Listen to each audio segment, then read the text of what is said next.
En otro episodio de ¿Sabías que cuando Fray Romano Pani acompañó a Cristóbal Colón en su segundo viaje a las Antillas, encontró que los taínos, los indígenas taínos, consumían el tabaco en polvo y lo destinaban para remedios, para usos medicinales? Posteriormente, Fernández de Oviedo en 1526 describiría ese hábito de consumo de los indígenas como despreciable y nocivo. Y es que, retomando lo que encontró Fray Romano Pani con los indígenas antillanos, Johann Sebastián Torres de la Universidad Industrial de Santander, en un artículo publicado, él comenta que todos los cronistas españoles de la época, como Torres, de las Casas, incluso el mismo Fernández de Oviedo, coincidían de que los indígenas americanos destinaban el tabaco para dos usos: medicinales y ritualísticos. Si bien ya en alguna publicación en Cigar Chicote en Instagram compartimos algunos de los usos que actualmente se suelen destinar con el tabaco,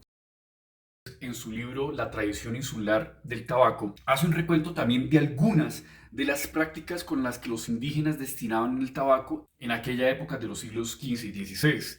Como por ejemplo podemos encontrar como antídoto para el veneno de serpientes, como cicatrizante para tumores externos. Por ejemplo, las mujeres embarazadas se los ponían entre los pechos el tabaco porque eso de alguna manera auguraba que el bebé iba a tener muy buena salud. Y también era un sedante muy usado para mitigar el cansancio, el dolor, la fatiga. Y es que para entender por qué era tan recurrente el uso del tabaco para fines medicinales, es importante también comprender que desde la visión de los indígenas, las enfermedades estaban muy asociadas a temas sobrenaturales. Al respecto, Ian Gatelli, en su libro Diva Dincotina,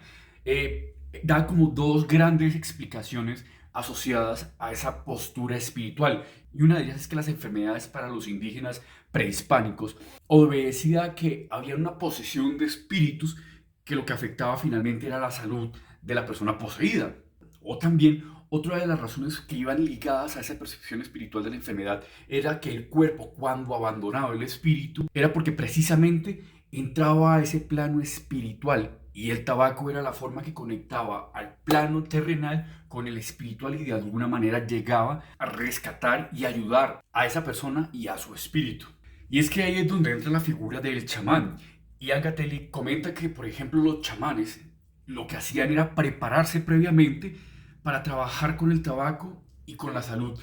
A ellos los ponían en unos entrenamientos muy severos. Por ejemplo, uno de ellos era la ingesta de cantidades bastante considerables y peligrosas de tabaco que los llevaban casi a un estado cercano a la muerte. Y pues la creencia era que si esa persona o ese chamán lograba escapar del mundo de la muerte, pues también era la persona ideal que podía guiar a esos otros espíritus, ya sea para expulsar los espíritus que le poseyeron el cuerpo o incluso ese espíritu que se encuentra en ese plano y poderlo guiar y traerlo de vuelta al plano terrenal. Por lo que, una vez superada la prueba, el chamán tenía ya la facultad y la potestad de utilizar el humo del tabaco no solamente para poder identificar las enfermedades de las personas, sino también para ofrecer una protección tanto a los enemigos terrenales y materiales como espirituales. Por lo que, sin nada más, finalmente lo que nos quedaría es ver cómo eran las formas en que los indígenas consumían el tabaco, tanto en América del Norte, Central y Suramérica, pero eso lo revisaremos en el próximo episodio de ¿Sabías que?